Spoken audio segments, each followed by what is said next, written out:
अच्छा, अब आप सब लोग जो हैं आराम से बैठ जाएँगे और मैं सारा कुछ आपको बता रहा हूँ तो बीच में कोई भी नहीं बोलेगा। पहले मेरी बात को पूरे ध्यान से, पूरे अच्छे तरीके से सुन लेंगे, समझ लेंगे, फिर आपका कोई क्वेश्चन होगा, तब मैं आपको बताऊँगा। अंकल आप यहाँ मत बैठिए, आप स्टूल लेके साइड में बैठ जाइए। हाँ, आप या तो सोफ़े पे मेरे पास बैठ जाएँ या फिर आप स्टूल लेके उधर बैठ जाएँ, ठीक है ना? क्योंकि रास्ता नहीं रुकेगा, तो आप कोई किसी को दिक्कत नहीं होगी तो आप थोड़ा-सा इधर हो जाएँगे। अब जो है बहुत सारे साधकों ने ये पूछा है, ग्रुप में भी पूछा है और आप लोग जो मेरे साथ यहाँ बैठ के ध्यान करेंगे मेरे सामने, तो आप लोगों में से भी अभी कुछ लोगों ने पूछा कि गुरुदेव आप कैसे साधना कराएंगे, साधना में जो है स्वीकार भाव में कैसे टेस्ट होगा, कैसे हम मतलब कि हमें क्या करना होगा और हमारा टेस्ट कौन से गुरु लेंगे, क्या आप लेंगे या गुरु माँ लेंगी या ओजस लेंगे या आकाश लेंगे, कौन टेस्ट लेगा और हम टेस्ट में ना फेल हो जाएं, हम चूकना नहीं चाहते, तो हमें क्या करना चाहिए? आप थोड़ा-सा ज़रूर इस बारे में थोड़ा-सा बताएँ। तो मैं आपको यहाँ पे कुछ बातें बता रहा हूँ। पापा मम्मी रिकॉर्डिंग स्टार्ट कर दी मम्मी ने। मैंने गुरुजी रिकॉर्डिंग इसलिए स्टार्ट करी हुई है, जैसे ये साधक तो आपके सामने बैठ के साधना कर रहे हैं, कि और भी साधकों को पता चले जो ऑनलाइन जुड़ के आपके साथ साधना कर रहे हैं, कि उनको भी पता चले कि कैसे आप ध्यान साधना करवा रहे हैं। मगर ये तो फिर जो है गड़बड़ हो जाएगी। तो सभी को सारी बातें पता लग जाएँगी तो फिर रिकॉर्डिंग तो हमें नहीं करनी चाहिए थी। चलो ठीक है, समझने की कोशिश करते हैं कि क्या करना है, टेस्ट का मतलब क्या है, स्वीकार भाव का अर्थ क्या है और स्वीकार भाव साधना में जो है आपका टेस्ट कौन सा गुरु लेगा और क्या टेस्ट होगा, उसको मैं आपको समझाने की कोशिश करता हूँ। इसे समझें, जब हम साधना के ऊंचे से ऊंचे मार्ग पे चलते हैं, जब हम साधना की बहुत ऊंचाई पे पहुंच जाते हैं, तो परमात्मा एक अलग ही रूप में हमारे टेस्ट लेता है। गुरु नहीं, परमात्मा टेस्ट लेता है। अब आप परमात्मा और गुरु को एक समझ सकते हैं, ये बहुत अच्छी बात है, क्योंकि गुरु अलग है और परमात्मा अलग है। ये हम अपने अज्ञान के कारण समझते हैं। अगर हम अपने अज्ञान को हटा दें तो हमें पता लगेगा गुरु और परमात्मा एक ही होते हैं। अब हम बात करते हैं कि टेस्ट कैसे होंगे, कौन टेस्ट लेगा। इसे आप बहुत प्यार से अच्छे से समझें, बीच में कोई क्वेश्चन नहीं करेगा, बाद में ही आप क्वेश्चन करना, ठीक है। टेस्ट का मतलब क्या होता है, जब आप साधना की गहराई में उतरते हैं, उच्च स्तर पे होते हैं, एक ऊंचाई पे होते हैं, वहां पर जो है परमात्मा की ही तरफ से आपको कुछ लालच दी जाती है।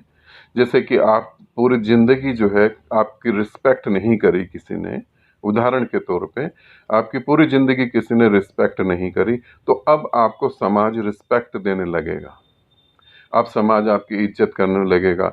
आप कुछ बोलेंगे, कुछ भी बोलेंगे तो समाज कहेगा अरे वाह कितना मीठा आप बोलते हो, कितना सुंदर आप बोलते हो, इतनी सुंदर बातें तो किसी और की हैं ही नहीं।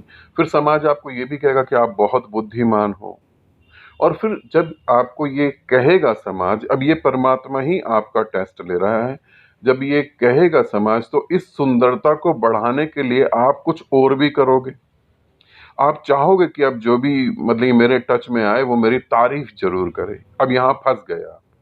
अब आप तारीफ पाने के लिए अपनी एक्टिविटी को बढ़ाना चालू कर देंगे।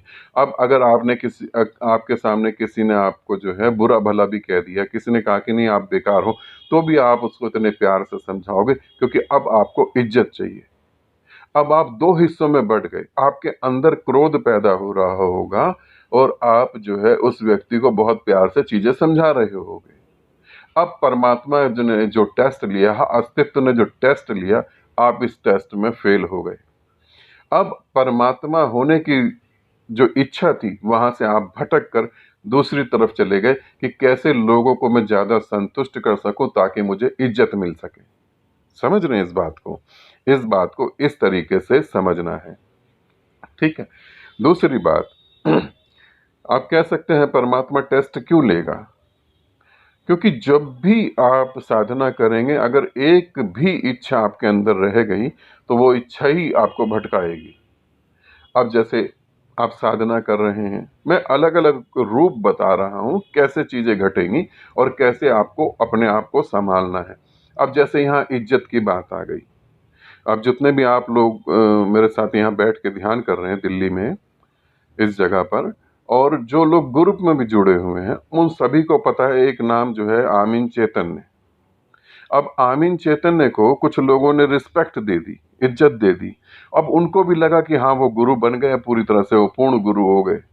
अब वो जब उन्हें लगा पूर्ण गुरु हो गए तो वो जो है अपने को गुरु साबित करने के चक्कर में ही जो है अपने उस मार्ग से नीचे उतरते चले गए। फिर उन्हें जो करना था वो करते चले गए। इसी तरीके से तुम ये देखो कि तुम्हें इज्जत नहीं चाहिए, तुम्हें परमात्मा के साथ एक होना है और सहज रहना है। ठीक है। दूसरी बात करते हैं। अब कोई आदमी गरीब है, अब जैसे तुम सामने बैठे हो, तुम्हारी इतनी इनकम है नहीं, तुम्हें ये हर वक्त तुम मुझसे कहते हो कि गुरुदेव कुछ ऐसा हो सकता है कि मेरे पास ज्यादा पैसा आने लगे। अब तुम्हारा यहाँ पे बहुत बड़ा टेस्ट होने वाला है। अब तुम्हें जो है मान लो कि परमात्मा ने कुछ ऐसा कर दिया, कुछ ऐसा रच दिया कि तुम्हारे पास ज्यादा पैसा आने लगा।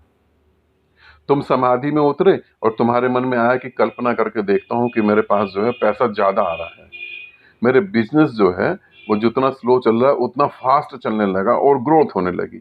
अब समाधि में बैठ के तुमने ये बातें सोची, अगले दिन से जो है फर्क पड़ गया। एक हफ्ते का रिजल्ट तुमने निकाला। मुस्कुराओ नहीं, ये तुम सीरियसली सुनो इस बात को। पूरी तुम्हारे कई जन्मों की बात कर रहा हूं मैं। अगर तुम मुस्कुराए, ठीक है ना, हाँ देखो सब देख के तुम्हें मुस्कुरा रहे हैं, उनका मुस्कुराना ठीक है। अगर तुम मुस्कुराए और इस बात को नहीं समझे तो कई जन्मों तक तुम जो है यहीं घूमते रह जाओगे, फिर आगे नहीं बढ़ोगे। अब तुमने समाधि में जो है ये संकल्प करा या ऐसी बातें सोच ली। अब 7 दिन का तुमने कैलकुलेशन करा कि बाप रे बाप, जो 1 महीने में कमाता था 7 दिन में वो कमा लिया मैंने। अब तुम क्या करोगे? अब जैसे तुम समाधि में जाओगे अब तुम कहोगे कि अब 1 लाख कमाया, कल 10 लाख कमाऊं, परसों 20 लाख कमाऊं। अब 20 लाख कमाऊंगा तो बैंक बैलेंस बढ़ेगा, बैंक बैलेंस बढ़ेगा तो उसे मेंटेन करने के लिए भी फिर टैक्स पे करने हैं और बहुत सारी बातें हैं, है ना। अब फिर खर्चे भी बढ़ेंगे। अब ये सब जंजाल में तुम फंस गए। अब तुम्हारी समाधि और परमात्मा कहाँ गया? थोड़ा सोचो। कितने जन्मों से तुम साधना करते करते यहां पर पहुंचे हो, मगर यहां आकर फिर तुम नीचे उतर गए, फिर तुम नीचे गिर गए। इस बात को समझो। अब कितनी ऊंचाई से तुम गिरे हो, अब फिर कितने जन्म तुम्हें वापस लगेगा यहां तक पहुंचने में। ये तुम्हारे इस तरीके से टेस्ट होंगे। टेस्ट का मतलब होता है कोई गुरु, पर्टिकुलर कोई गुरु टेस्ट नहीं लेगा, पूरा अस्तित्व टेस्ट लेगा। इसको तुम ये कह सकते हो कि मन हमारा टेस्ट लेगा, मन हमें लालच में फंसाएगा। मैं यहाँ पे एक उदाहरण देता हूं, एक उदाहरण को समझो। बुद्ध के बारे में, बुद्ध के बारे में हम बहुत सारी बातें जानते हैं और बहुत सारी हम बातें समझते भी हैं। आप लोगों ने भी सुना होगा, जब बुद्ध को मुक्ति मिलने वाली थी, ठीक मोक्ष घटने के समय, ठीक मोक्ष घटने के कुछ क्षण पहले ही बुद्ध को बुद्ध का मन दिखाई दिया। मन मतलब वो मारा बोलते हैं या कुछ भी। बुद्ध का मन आया और उसने दिखाया कि तुम्हें मैं सुंदर से सुंदर स्त्री दे सकता हूं, तुम्हें दिव्य आयु दे सकता हूं, तुम्हें खूब सारा राज्य दे सकता हूं कि तुम पूरी पृथ्वी पर राज्य करो। तो बुद्ध ने कहा कि इन सब की मुझे जरूरत नहीं है। अब ये टेस्ट हो रहा था। ग्रंथों में तो कहा गया कि ये कोई राक्षस था या बुद्ध का मन था, मगर क्या कोई राक्षस और बुद्ध का मन भी बिना परमात्मा के हो सकता है? इस ब्रह्मांड में बिना परमात्मा के तो कुछ भी नहीं हो सकता। अच्छाई भी परमात्मा, बुराई भी परमात्मा। तो जब परमात्मा तुम्हारा टेस्ट लेगा तो बुद्ध ने वहां क्या कहा? मुझे कुछ नहीं चाहिए, मैं परम शून्य होना चाहता हूं। अब जिसे परम शून्य होना है, जिसे वो परम शून्य को उपलब्ध होना है, उसे कुछ भी नहीं चाहना। तो यहां पर अगर तुम समाधि में जाके ये चाहोगे तो अब माना इत्तिफाक घटा और सच हो गया। वो इत्तिफाक था, सच हो गया। एक हफ्ते के लिए तुम्हारा बिजनेस अच्छे से ग्रोथ कर गया, दूसरे हफ्ते नहीं करा, तो अब तुम जो है 10 घंटे, 5 घंटे, 15 घंटे समाधि में डूब के यही करते रहोगे, बिजनेस चले, तो तुम भटक जाओगे। इसे दूसरे तरीके से समझो। अब इसे मेरी बात को दूसरे तरीके से समझने की कोशिश करो। तुम साधना कर रहे हो, स्वीकार भाव में हो। अब तुम्हारे परिवार के लोग तो समझ गए कि तुम क्या कर रहे हो, मगर बाहर का कोई व्यक्ति नहीं समझा और उसने तुम्हारा अपमान करा, तुम्हारी इंसल्ट करी। तो अब तुम ये सोचो कि तुम्हें कैसे रुकना है और कैसे करना है। क्या तुम्हें इंसल्ट जो हो रही है उसके जवाब देने हैं? क्या तुम उस व्यक्ति से लड़ना चाहोगे? क्या तुम उस व्यक्ति को मारना चाहोगे? तुम क्या चाहोगे? या परमात्मा होना चाहोगे? तो ये तुम्हें वहां खुद निर्णय लेना होगा। ये मैं तुम्हारी वहां मदद नहीं करूंगा कि तुम्हें क्या निर्णय लेना है। तुम्हें ये खुद सोचना पड़ेगा कि मैं निर्णय क्या लूं। हाँ, मैं ये कह सकता हूं, जब तुम निर्णय ले लोगे कि हाँ उस व्यक्ति को मुझे मारना चाहिए, तो उसी क्षण में तुम्हारा कान खींच सकता हूं या तुम्हें एक डांट लगा सकता हूं। मगर डांट लगाना और कान खींचना अलग बात है, निर्णय फिर भी तुम्हें लेना पड़ेगा। मैं निर्णय नहीं दूंगा, निर्णय तुम्हारा ही होगा। मैं तुम्हारी गलती की तरफ इशारा करूंगा कि ये तुमने गलत कर दिया। सही क्या है अब तुम सोचोगे और करोगे। फिर उस समय तुम्हें क्या करना है, तुम्हें उसको अगर जवाब भी देना है, मैं ये भी कह सकता हूं, मैं अपने ऊपर उदाहरण लेके बोलता हूं कि किसी ने मेरा अपमान करा, तो मैं उसे ये भी कह सकता हूं चुप रहो और मेरी आंखों के आगे से तुम हट जाओ। मगर मैं उसे ये भी कह सकता हूं कि ठीक है, आप शांत रहें और आप थोड़ी देर के लिए, मैं आपके आंखों के आगे से हट रहा हूं, आप शांत रहें और मैं इस जगह से हट रहा हूं। ये बातें हम कल कर लेंगे या हम बातें कुछ समय बाद कर लेंगे, अभी नहीं करते। अभी मुझे लगता है कि समय ठीक नहीं है। तो ये कहकर मैंने उसको जवाब भी दे दिया और मैंने अपनी शांति खंडित भी नहीं करी।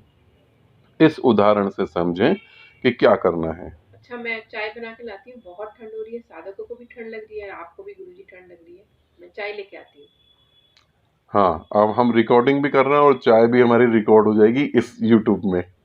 ठीक है, तुम चाय बना लो, तब तक मैं अपनी बात खत्म कर देता हूँ। ठीक है, और जो है, अब आप लोग इस बात को समझें। ठीक, और गुरु माँ चाय बना के ले आती है, उसके बाद हम चाय पीते हैं, उसके बाद फिर हम डिस्कशन करते हैं और किस तरीके से परमात्मा तुम्हारे टेस्ट लेगा और तुम्हें क्या करना चाहिए, कैसे अपनी सहजता को खोना नहीं है, कैसे सहज रहना है और क्या कर सकते हैं और क्या करना चाहिए। इन सभी बातों को तुम समझो। मैं जो तुम्हें बता रहा हूं ये मत समझना कि जो मैं बता रहा हूं वही होने वाला है। होगा उसके बिल्कुल अलग, जिसकी तुम कल्पना नहीं कर सकते। कुछ भी हो सकता है। अगर स्वीकार भाव साधना में तुम गहरे उतर गए तो तुम समझना 99% तुम परमात्मा हो गए हो।